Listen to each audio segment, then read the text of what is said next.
This video contains discussions of the following topics. Viewer discretion is advised. Hey everybody, I'm Alleycat. Today I wanted to talk about a YouTuber named Steve Wallace. Man, why am I always talking about guys named Steve? Well, actually, I'm not talking about his content. He's great, his content's great. I have no critiques. I actually want to talk about some comments on one of his videos. I'm 24 and homeless, and watching Steve is like having a big brother showing me the ropes and reassuring me that I'm not alone.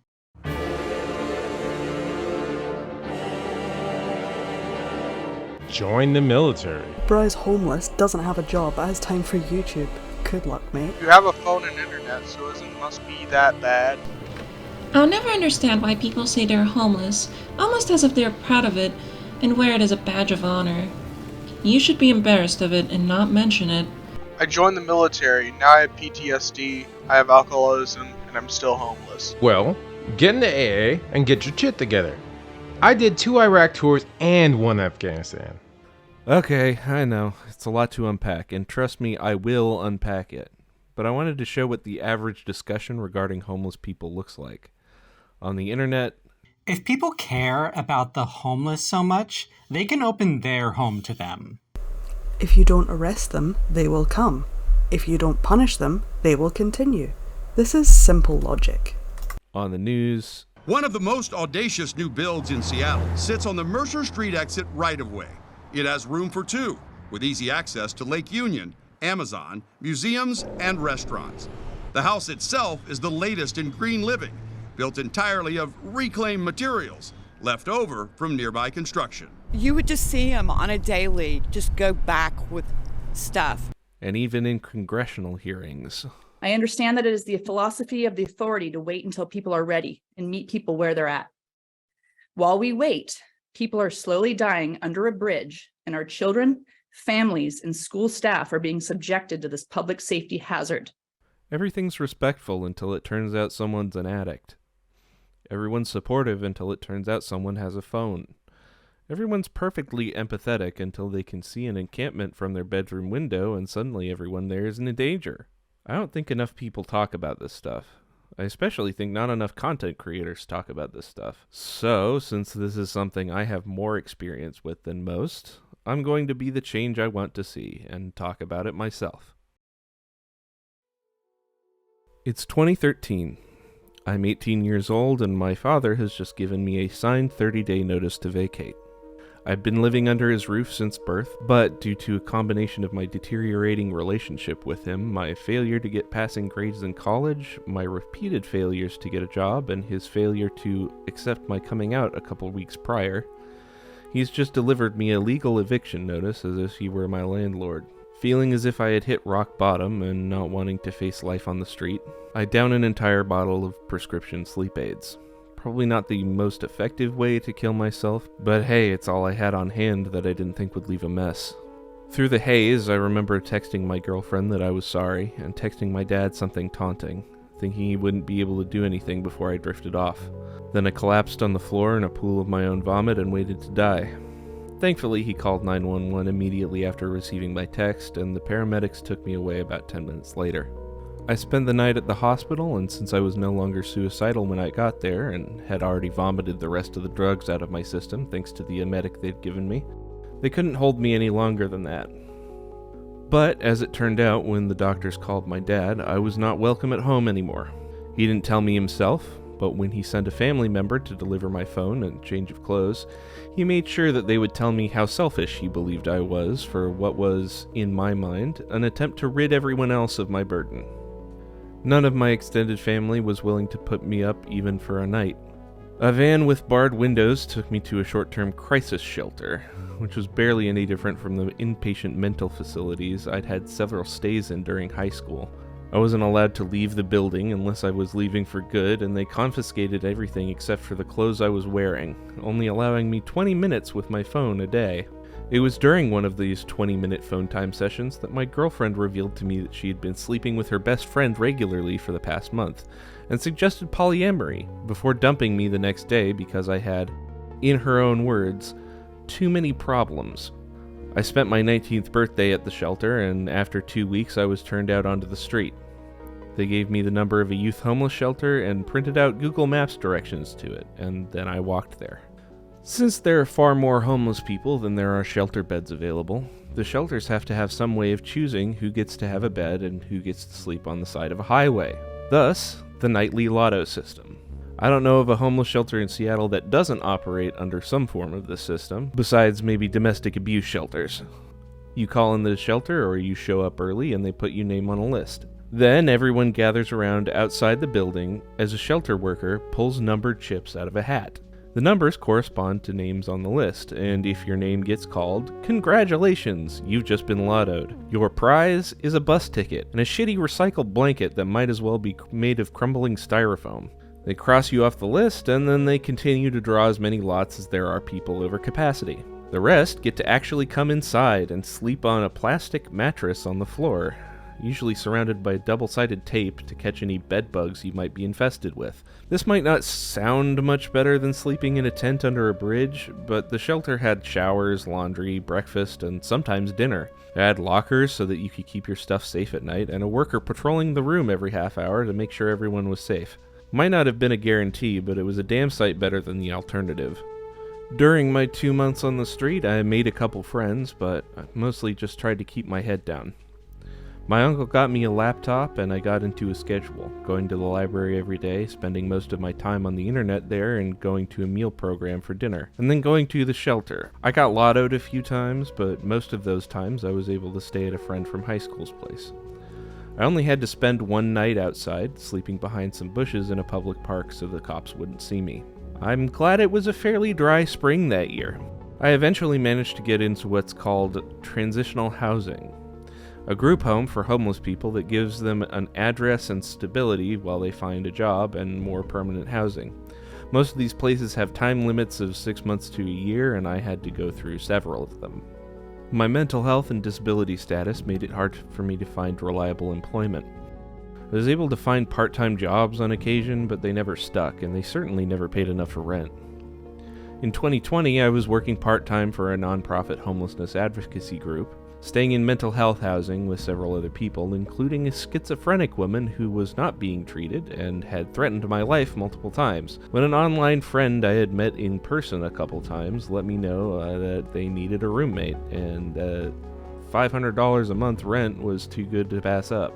I lived with them and their boyfriend for 2 years until I lost my job and found out just how much they valued me as a friend, when they began blaming all of their problems on me, not being able to pay rent, and replaced me on the lease when it came up for renewal. Thankfully, I managed to get a new job and a place lined up, and only had to spend a week in a shitty motel on the highway instead of going right back onto the street.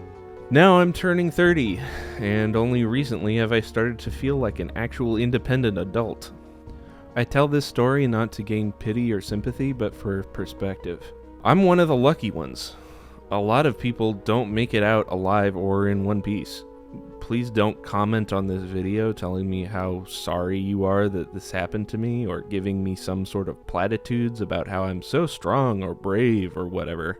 Especially because if you do, people are going to reply to you with a clown emoji, because that's what we do to people who don't pay attention to the video around here. I don't need sympathy or encouragement for something that already happened to me, and there are much more productive things you could be commenting about. Anyway, with my credentials out of the way, let's debunk some claims, shall we? One thing I notice very often is people complaining that homeless people have phones, or laptops, or jewelry, or nice clothes. I think most people who make this argument tend to assume that said homeless people bought this stuff while they were homeless, and if they can afford this stuff, why can't they afford food or a home? The cost of a low-end smartphone nowadays is, less than $100? Even assuming they make that much a month just panhandling, that's not going to pay for the very cheapest of cheap apartments. Not to mention, back at the end of Bush's final term in 2008, his administration started the Lifeline Assistance Program, which provided government-subsidized phones and phone plans to people with low or no income. People then started calling them Obama phones because I guess people just forgot that social welfare used to be a bipartisan issue. Also, I guess it's kind of catchy. Ring, ring, ring, ring, ring, ring, ring, Obama phone. Do, do, do, do, do, do.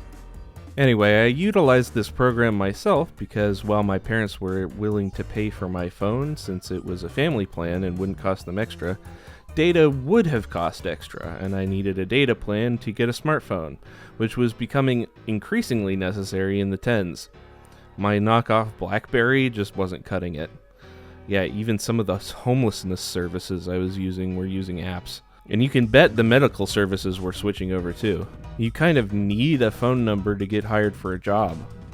Sure, maybe back in the 80s you could just walk into a place with a help wanted sign and get hired on the spot, but I've never in my life gotten a job that fast. I've also never actually been able to apply to any job in person. Every single employer either does applications through their own website or a third-party hiring manager with web applications. Seriously, I dare you to walk into literally any business and ask for an application.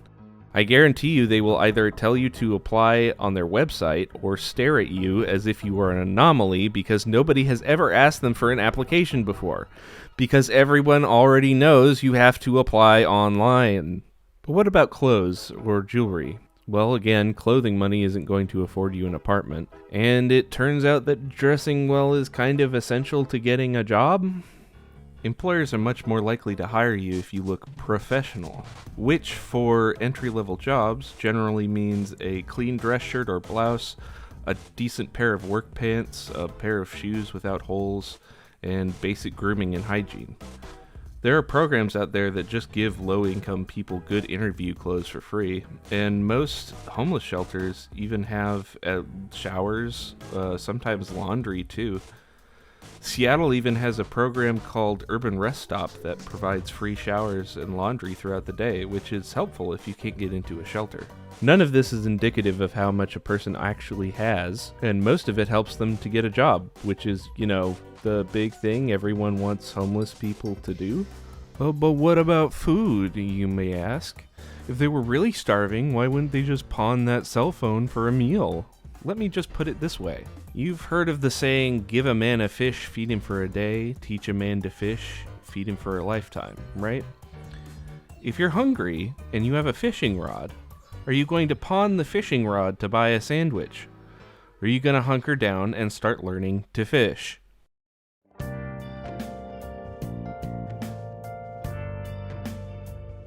If you've seen my last video essay, you probably already know my stance on addiction and harm reduction. Most arguments about homeless people being dangerous drug addicts are pretty much just propaganda left over from the war on drugs. But there's also this pervasive attitude people have where they don't want to help a homeless person if they're an addict because they don't want to enable their drug use or something along those lines. In fact, a lot of homelessness services will flat out refuse to serve addicts. Both of the shelters I stayed at had random drug tests. Several of the transitional housing programs I was in also did regular drug tests. I was not an addict, nor have I ever been one, but if I'd had drugs in my system at the time, I'd have been kicked out. Let me tell you the story of a man I met early on when I was homeless. I met him at that crisis center I went to after the hospital. He was an older man, probably in his 60s, and a veteran. See, when he was in the military, they were still using morphine to treat battlefield casualties. It wasn't until 1996 that the US military finally switched from morphine injections to ketamine, a non-opiate, although they still use a sublingual form of fentanyl in some situations. Anyway, this guy got addicted to the morphine they were giving him for his pain, and when he was eventually discharged from the military, he started going to the VA for treatment, and they provided him with methadone, a synthetic opioid that's generally prescribed to help manage withdrawal symptoms. For whatever reason, the VA was prescribing him methadone indefinitely instead of tapering his dosage to get him off opiates. And once his VA benefits stopped, so did the methadone. So he turned to heroin. He lost his job. His family stopped talking to him. Eventually he lost his house. Most of the shelters in the area had already kicked him out for being an addict when I met him. He was kind, soft-spoken, and fairly calm when he wasn't tearfully recalling his history with substance abuse. He didn't choose to become an addict. The choice was made for him. Sure, maybe he could have quit cold turkey and sweated it out, but that's easy to say when you've never had an addiction. I mean, I'm on a prescription medication with supposedly mild withdrawal symptoms, and having experienced those, I can't imagine what the hell that somebody experiencing major withdrawals would go through. Not to mention, opiate withdrawal can be fatal in some cases, which was something I didn't even know until I was doing research for this video. It makes sense though. Vomiting and diarrhea lead to dehydration, which is especially dangerous for someone in a weakened state from other symptoms who might not be able to rehydrate. I had a particularly nasty case of appendicitis a few years back, so I know from experience it's tough to even keep liquids down if you're nauseated enough.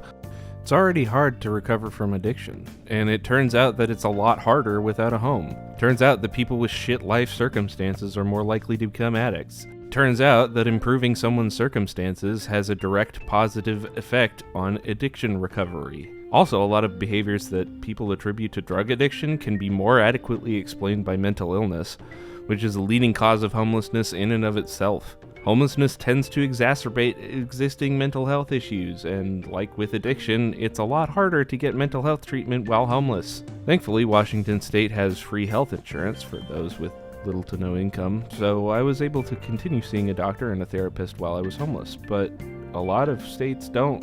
You think your medical bills are high? Imagine how much worse they would be if you had virtually no income whatsoever. How do you think that's gonna work out?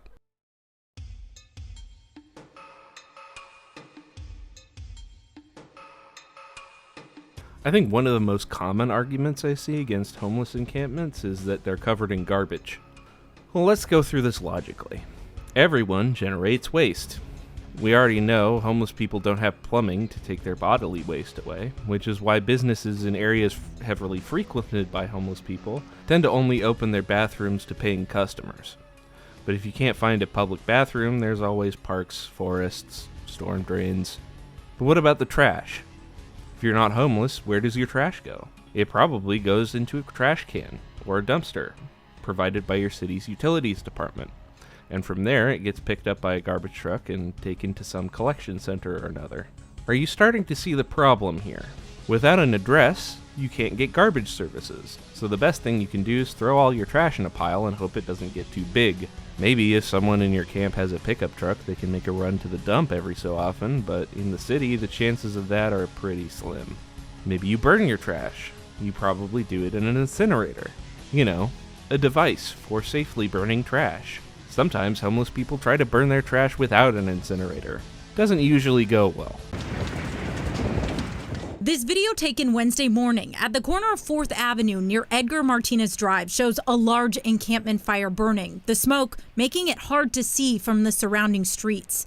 Data from Seattle Fire shows the department receives multiple reports of fires like this every day. Some bigger, some smaller, but all encampment fires. Since April 3rd, there have been 449 reported. Take a look at how that compares to previous years, and you can see year over year an increase in encampment fires. So what are they supposed to do?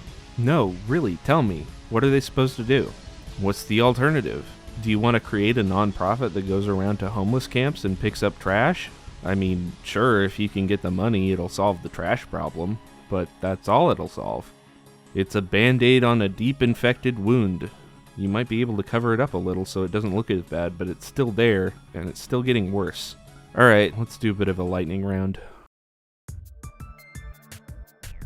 Nobody's glorifying homelessness. We're just talking about it. In fact, presenting the truth of what it's like to be homeless is pretty much the opposite of glorifying. If people talking about being homeless makes you uncomfortable, maybe you should work to make sure people can't be homeless anymore. Just a thought. I understand there's this idea of the noble hobo who hitchhikes from place to place, lives on his own wits and the kindness of strangers, and is just happy to be around. But that's just not reality for a vast majority of homeless people. The stereotype can be harmful, and I'll get to that in a minute, but generally when people talk about their experiences with homelessness, it's not glorification, it's a wake-up call. No, they aren't. This is a made-up conservative talking point. Under my strategy working with states, we will ban urban camping wherever possible. Violators of these bans will be arrested, but they will be given the option to accept treatment and services if they're willing to be rehabilitated. Many of them don't want that. The 2020 King County point-in-time count surveyed 832 homeless people in the Seattle metropolitan area. 94% of those people said that they would move into housing immediately if it was safe, affordable, and available. The actual numbers just don't support the assertion that most homeless people would rather be on the street. In the interest of full transparency, I was part of the volunteer design committee for the 2020 King County point-in-time count. They didn't pay me and I wasn't working for them, but I figured I should disclose that I had a hand in creating it, however minor my contribution was. I found this is the go-to excuse of politicians when being shown bills that fund homelessness services.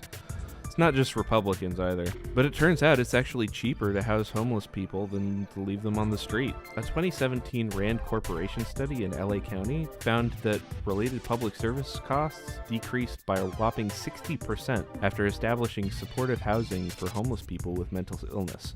The program paid for itself within a year, and with another 20% left over. If you'd rather use that money to increase already ballooning police budgets, then just say that. It's not exactly a popular position, but at least you'd be honest about it. And go where afterwards? The military isn't going to buy you a house. According to the sources I could find, the average salary for a private in the military is about $1,600 a month. That's about how much I pay for rent. But hey, if you get promoted to private first class, in 3 years, you could be making $2,000 a month. The cheapest Zillow listing I could find in Seattle that wasn't an empty lot was about $80K for a tiny little 2-bedroom in Ballard that looks a little bit like a trailer. That's about 4 years of military service, not counting expenses during those 4 years, or taxes, or move-in costs, or property taxes, or mortgage. Not to mention, the housing costs are going to increase in those 4 years. By a lot. Look, I could go on all day about why the US military sucks, but it's not what this video is about. It's just a bad idea. One more note. I've seen some people try to replace the word homeless with houseless. This is stupid. It comes off to me as the same as when people try to rebrand disabled to differently abled, or handicapped to handy capable. Feels like a bunch of people who aren't homeless got together and said, the word homeless makes me feel uncomfortable. We should come up with a less icky word. I mean, if we want to get technical, I live in an apartment. Wouldn't that make me houseless? I don't live in a house. Unhoused is better, I guess, but I still don't prefer it. Although I guess it makes it so you can call people who have homes housed people. I mean, what's the opposite of homeless? Homeful? Weird. You may think I'm just being pedantic, but I think what we call people is very important. Calling homeless people houseless because their home is the world and we accept them is a form of toxic positivity. It brings to mind that stereotype of the noble hobo I was talking about earlier, and leads people to the same conclusion that conservatives keep making, that homeless people want to be homeless and therefore shouldn't be given services. So I guess this is the part where I have to come up with a conclusion that ties everything together because I can't just sit here ranting forever about how homeless people are treated. I guess the point I want people to come away with is that homeless people are people. A lot of the people who hold power in this country have a vested interest in dehumanizing homeless people. So just be careful when you consume news about them, especially since they really don't get a voice in it. Seriously, watch any news broadcast about homeless people, and I guarantee you they will not have interviewed a single homeless person.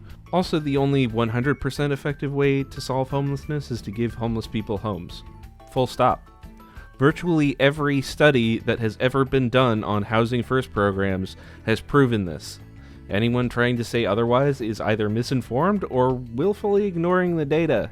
Anyway, that's it for me. As always, treat people like people. If you like this video, show your support by liking it, subscribing to the channel, sharing the video with others, and maybe even throwing a couple bucks my way on Patreon. I'm trying to come up with some fun stuff I can do as Patreon incentives, and I've been thinking that a personal story time thing would be fun.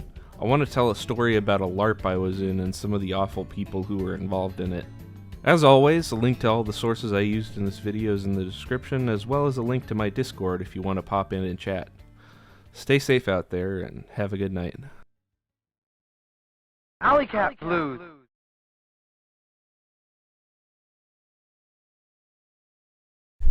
This just shows how relaxing a solo life can be. Bro, what the fuck?